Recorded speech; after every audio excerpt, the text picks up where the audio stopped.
Hello friends, దయ్యాల ప్రపంచంలోకి స్వాగతం. మీరు కనుక ఇప్పుడు మన వీడియో చూస్తున్నట్టయితే ఒక లైక్ చేసేయండి, అలాగే మన ఛానల్ని సబ్స్క్రైబ్ చేసుకోండి.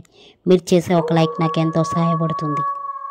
పల్లెటూరు అంటే మనకు గుర్తొచ్చేది చక్కటి చెట్లు, పైరు, గాలి, నిశ్శబ్దంతో కూడుకున్న రహస్యాలు.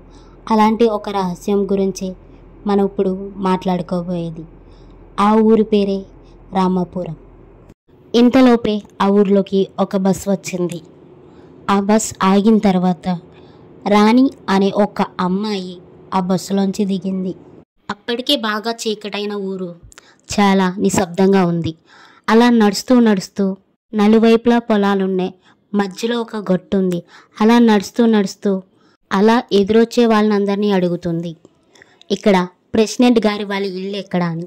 అలా వెళ్తూ ఒక అబ్బాయి ఆగి, అదేంటక్క ఇంత రాత్రి సమయంలో ఇక్కడ ఏం చేస్తున్నావు నువ్వు అని అడిగాడు. నేను పల్లెటూరికి రావడం ఇదే మొదటిసారి అని సమాధానం ఇచ్చింది. ఆ కుమారుడు, నా పేరు రవి, నిన్ను నేను తీసుకెళ్తాను రాక్క అని సైకిల్ మీద ఎక్కించుకుని నన్ను ప్రెసిడెంట్ గారి ఇల్లు దగ్గర దింపాడు. అప్పటికే లేట్ అవ్వడంతో ఆ ఇంటి తలుపు కొట్టడానికి నేను మొహమాట పడుతున్నాను. ఎంతైనా అవసరం నాది కాబట్టి ఆ యొక్క తలుపుని గట్టిగా కొట్టి ఎవరైనా ఉన్నారా అని అడిగాను. ఇంతలోపు ఒక గడియ తీసిన శబ్దం నాకు వినిపించింది. లోపల నుంచి ప్రెసిడెంట్ గారు వచ్చారు. ఎవరమ్మా నువ్వు, ఇంత రాత్రి వేళ ఇక్కడేం చేస్తున్నావు అని అడిగారు. అయ్యా, నేను ఈ రామాపురం అనే ఊరిలోకి కొత్తగా వచ్చిన టీచర్ని అని చెప్పింది. నువ్వు పంతులమ్మవా? సరే అమ్మా, ఈ ఊర్లో ప్రస్తుతానికి నీకు ఇప్పుడు నివాసం ఉంచడానికి నాకు సమయం పడుతుంది కాబట్టి ఈరోజు నువ్వు మా ఇంట్లోనే ఉండు. రేపు నీకు మంచి ఇంటిని చూస్తాను, అప్పుడు నువ్వు అక్కడికి వెళ్ళిపోదు. కానీ ఈ రోజుకి నువ్వు మా ఇంట్లో విశ్రాంతి తీసుకో అని చెప్పారు. ఎంతైనా అవసరంతో వచ్చాను కాబట్టి సరే అయ్యా అని చెప్పి నా బ్యాగ్ తీసుకుని లోపలికి వచ్చేసాను. ప్రెసిడెంట్ గారు నాకు గది చూపించారు. నేను ఆ గదిలో ఉన్నాను. పెంకుటిల్లేమోగా నాకు కొత్తగా అనిపించింది. నలువైపులా 4 కిటికీలు, ఒక తలుపు ఉంది. ఆ గదంతా ఎర్రటి పెయింట్తో నిండిపోయింది.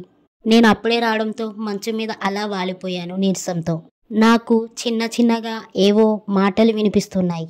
బయట ప్రెసిడెంట్ గారు ఇద్దరితో మాట్లాడుతున్నారు. ఆ ఇద్దరు భార్యాభర్తలు. అయ్యా ప్రెసిడెంట్ గారు, మేము ఇలా పూజ చేసి ఆ మట్టి బొమ్మను తెచ్చాము, మీరు రక్తం నీళ్ళు సిద్ధం చేశారా అని అడిగారు. నాకు గుండె వేగం పెరిగింది. ఇదేంటి రక్తం అంటున్నారని అక్కడే తలుపు చాటు నుండి విందామని నుంచున్నాను. అంతా సిద్ధమైపోయింది అని ప్రెసిడెంట్ గారు చెప్పారు. అక్కడే ఉన్న భార్యాభర్తలు, రాత్రికి మనం పొలిమేర దగ్గరికి వెళ్దామయ్యా అని మాట్లాడుకుండగా నేను విన్నాను.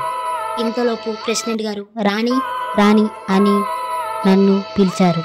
నేను గౌక్కుమని లేచి అతని వద్దకి వెళ్ళాను. అప్పటికే టెన్షన్తో ఉండగా ఆయన నన్ను, ఈరోజు అమావాస్య, నువ్వు బయటికి రాకమ్మా, ఇది మా ఊరి కట్టుబాట్లు, నువ్వు అర్థం చేసుకుంటావు అని అనుకుంటున్నాను అని చెప్పి అక్కడి నుంచి వెళ్ళిపోయారు. ప్రెసిడెంట్ గారు గబగబా లోపలికి వచ్చి అక్కడే ఉన్న 3 మట్టి కుండల్లో రక్తం నింపిన కుండలు నెత్తి మీద పెట్టుకుని వెళ్తున్నారు. ఆ ఎదలు నడుస్తున్న మహిళ చేతిలో పళ్ళెంలా ఉంది. అందులో పూజ సామాగ్రి ఉంది.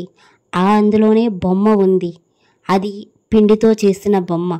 వీళ్ళు ఆ బొమ్మను పట్టుకుని ఆ రక్తం నీళ్ళు ఊరంతా జిమ్ముకుని నడుస్తూ వెళ్తున్నారు. నాకు ఆసక్తి కలిగి వాళ్ళ వెనకాలే వెళ్ళాను. అలా వేస్తూ నడుస్తున్నారు వాళ్ళు. ఆ ఒక్క ఇల్లు వచ్చింది. అది చాలా పురాతనమైన ఇల్లు. అది శుభ్రం లేకుండా ఉంది. ఆ వాకిట్లో ముగ్గు వేసి ఆ యొక్క మట్టి బొమ్మను పెట్టి ఆ రక్తంతో తడిపేశారు. ఆ బొమ్మకు కావాల్సిన పూజలన్నీ చేసి వెనక్కి తిరగకుండా నడుస్తూ వచ్చేస్తున్నారు. నాకు ఆసక్తి కలిగి అక్కడి నుంచే దొంగలా చూస్తున్నాను. నా కళ్ళు మూసి తెరుచుకునే లోపు అక్కడ ఒక రూపం చూశాను. నేను పాకుతూ వస్తుంది. అలా ఆ రక్తాన్ని నాకుతుంది. ఆ బొమ్మని ఇరిచి తింటుంది. నేను చూస్తుంది నిజమేనా? కళ్ళు పెద్ద చేసుకుని చూశాను. వాళ్ళు నడిచి వెళ్ళిపోతున్నారు. వాళ్ళని ఏమీ చేయట్లేదు. అరుస్తూ నవ్వుతూ ఆ యొక్క బొమ్మని తింటుంది. ఆ గుంపులో ఒక కుర్రవాడు వెనక చూసి జడుసుకున్నాడు. ఆ కుర్రోడు చూడడం ఈమె చూసింది. గబగబా వచ్చి ఆ కుర్రాన్ని ఈడ్చుకుని వెళ్ళిపోయింది. ఆ ఊరి పెద్దలు కాపాడడానికి ప్రయత్నం చేయగా అక్కడి నుంచి చెల్లాచెదురుగా పారిపోయారు. నేను అక్కడే ఆ స్తంభం వెనుక అలా నుంచునిపోయాను. ఇంటి నిండా చెమటలతో కంగారుగా మాటలు బయటికి రాని అదొక ట్రాన్స్లో ఉండిపోయాను. ఈలోపే చుట్టుపక్కల నిశ్శబ్దం. అలా ఒక క్షణం ఆగిపోయిన నాకు వెనుక నుంచి ఎవరో వస్తున్నట్టు, నాపై ఎవరో చేయి వేసినట్టు అనిపించింది. ఇంకా ఈరోజు నా పని అయిపోయింది అనుకున్నాను. అలా తిరిగి చూస్తే ప్రెసిడెంట్ గారు వేశారు. నేను సంజాసి చెప్దామని మాట్లాడుతుండగా నా నోరు మూసేసి అక్కడి నుంచి తీసుకువెళ్ళిపోయారు. గుమ్మం బయట నుంచోబెట్టి అలా ఆవిడ్ని పిలిచారు. సుమిత్ర, సుమిత్ర, అక్కడ మిగిలిన రక్తం తీసుకురా, అక్కడే ఉన్న ఉప్పు డబ్బా తీసుకో అని చెప్పారు. ఆ రెండు కలిపి తమలపాకుతో నా మీద జల్లారు. అతను తలబడుతూ నా మీద జల్లి లోపలికి రమ్మని పిలిచాడు. నేను లోపలికి రాగానే తడబడుతూ తలుపులన్నీ వేసేశాడు, కిటికీలన్నీ వేసేశాడు. అసలు ఏం జరుగుతుంది ప్రెసిడెంట్ గారు మీ ఊళ్ళో అని నేను నిలదీశాను. ప్రెసిడెంట్ గారు నా మీద కోప్పడుతూ అక్కడ వస్తువులన్నీ చిందరవాదర చేస్తూ నా మీద గట్టిగా కేకలు వేస్తున్నారు. అసలు నువ్వు అక్కడ ఆ సమయంలో ఏం చేస్తున్నావు? నేను ఇంట్లో ఉండమన్నాను కదా అని నా మీద అరుస్తున్నాడు.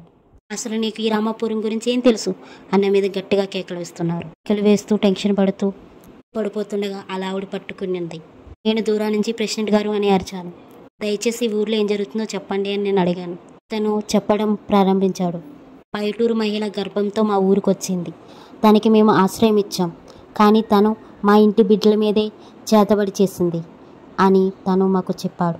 అందుకే తన ఇంటితో పాటు తనని కూడా మంటలో తోసి చంపేశాం మేమందరం కలిసి. తాను ఏ రోజునైతే చనిపోయిందో ఏడాది తర్వాత నుంచి ఊరిలో ఒక్కొక్కరుగా చనిపోతున్నారు. కారణం తెలియట్లేదనే బయటూరు నుంచి దెయ్యాలని వదిలించే వాళ్ళని తీసుకొచ్చారు. అతను ఆ అమ్మాయి చనిపోయిన ప్లేస్కి తీసుకెళ్ళండి అని చెప్తే అక్కడ మొత్తం చూసి ఎంత పెద్ద పాపం చేశారో ఏమీ తెలియని ఒక గర్భంతో ఉన్న అమ్మాయిని మంటల్లో తోసి చంపేశారు. అన్యాయంగా మీ ఊరు ఆ అమ్మాయిని పొట్టన పెట్టుకుంది. అమ్మాయి ఆర్తనాదాలు మీ ఊరిని శపించాయి. అందుకే పూటకొక శవం ఈ ఊరిలో తేలుతుంది నీ చెప్పారు. మేము దానికి పరిష్కారం అడిగాము. అతను అప్పుడు 6 అమావాస్యలకి రక్తంతో మరిగిన నీళ్లు బియ్యం కలిపి ఊరు మొత్తాన్ని ఆ రక్తపు నీళ్ళతో నింపేయాలని చెప్పారు. ఎక్కడైతే కొండ ఖాళీ అవుతుందో ఆ ఇంటిని ఆక్రమిస్తుంది ఆ దయ్యం అని చెప్పారు. అలా 6 అమావాస్యల తర్వాత నేను వచ్చి ఆ యొక్క గర్భంతో ఉన్న మహిళకి అంత్యక్రియలు చేసి ఆ యొక్క ఆత్మని శాంతిస్తాను. నేను 6 అమావాస్యల తర్వాత వచ్చి ఆ యొక్క అమ్మాయిని బంధించి అద్దంలో బంధించి తన దేహాన్ని పదిలపరిచి తనకి అంత్యక్రియలు చేసి ఈ లోకాన్నించి పంపించేస్తాను అని చెప్పారు. నాకు తెలిసి ఆ దయ్యాలు వదిలించేవారు ఈ పాటికి వచ్చేసి ఉండాలి అన్న లోపే డోర్ శబ్దం వినిపించింది. ఎవరో తలుపులు కొడుతున్నట్టు వినిపించింది. మేము భయంతో ఆ డోర్ ఓపెన్ చేయాలా వద్దన్నట్టు చూస్తున్నాము. ప్రెసిడెంట్ గారు డోర్ ఓపెన్ చేయడానికి వెళ్ళారు. ఓపెన్ చేయగానే వాళ్ళు వదిలిచ్చేవారు 2 వచ్చారు. సమయం లేదు, త్వరగా ఆ ఇంటికి పదండి అని మాతో చెప్పారు. మేము ఉన్న పలంగానే వాళ్ళు వెనకాలే నడుస్తూ వెళ్ళాము. వాళ్ళ వెనకాల వెళ్తున్నాము. నక్కలు దూరం నుంచి అరుస్తున్నాయి. చుట్టూ నిశ్శబ్దం. ఎటు చూసినా దుమారించే గాలి, ఆకాశంలో మెరుపులు, వర్షం పడేలా ఉందేమో అనిపించే వాతావరణం. ఆ దయ్యాలు పట్టేవాడు ఆ ఇంటిని చుట్టుముట్టి ఆ ఇంటి ముందు కూర్చుని ముగ్గు వేసి రక్తంతో ఆ ముగ్గుని తడిపి ఉప్పుని జల్లి అక్కడే ఉన్న మంటలో తమలపాకులు రక్తంలో ముంచి కాల్స్తున్నారు. ఇందులో ఆ ఊరికి సంబంధించిన వాళ్ళని ఒకరు పిలిచి మీరు రక్తం తర్పణం చేయాలి అని చెప్పి ఆ ముగ్గులో అందులో ఒకరిని పిలిచి ఆ రక్తం చుక్క ఆ ముగ్గులో పడేలా చేశారు. ఆ ఇంటిలో అప్పటిదాకా ఉన్న ఆ గర్భంతో ఉన్న మహిళ బయటకి విపరీత చేష్టలతో నవ్వుతూ నన్నెవరు ఏం చేయలేనన్న అహంకారంతో బయటకు వచ్చింది. ఆ రూపం నేను నా జీవితంలో మర్చిపోలేను. అంత భయంకరంగా ఉంది ఆమె. అంతటి భయంకరమైన రూపాన్ని చూడడం ఇదే మొదటిసారి. ఆమెను పిలిపించి నీకేం కావాలి, ఈ ఊరు వదిలేయాలంటే మేమేం చేయాలి, ఈ రామపురం నుంచి వెళ్ళిపోవా అని ఆ దెయ్యాలు వదిలిచ్చేవారు గట్టిగా దండించారు. నా దగ్గరున్న విభూతిని దెయ్యం మీద చల్లగా అది అరుస్తూ నాకే పాపం తెలియకుండానే ఈ ఊరు జనాలు నా ప్రాణం తీసుకున్నారు, నా బిడ్డ ప్రాణాలు తీశారు, దానికి మూల్యం ఈ ఊరు చెల్లించాలి అని కోరుకుంది. స్వామీజీ గారికి కోపం వచ్చి త్రిశూలాన్ని ఆమె కంఠంలో దింపేశారు. మంత్రాలు చదువుతుండగా ఆమె ఆ యొక్క రూపం భస్మం అయిపోయింది, గాల్లోకి కలిసిపోయింది. అలాంటి సంఘటన నా జీవితంలో మొదటిసారి ఎదుర్కొన్నాను నేను. ఎవరికి చెప్పినా నమ్మని నిజం. పొద్దున్నే ప్రెసిడెంట్ గారు నాకు వేరే ఇల్లు చూశారు. నేను ఆ ఊర్లోనే వేరే ఇంటికి షిఫ్ట్ అయ్యాను. డైలీ నా జీవితం కొనసాగింది. ఎప్పుడు ఆ స్కూల్ చూసుకుని ఇంటికి వచ్చేసేదాన్ని. ప్రతిరోజు ఈ సంఘటన గురించే ఆలోచిస్తాను. అసలు ఆ చేతబడి చేసింది ఎవరు, ఏమని, ఎందుకు చంపారు? నాలో ఇలా తెలియని ప్రశ్నలు మరెన్నో.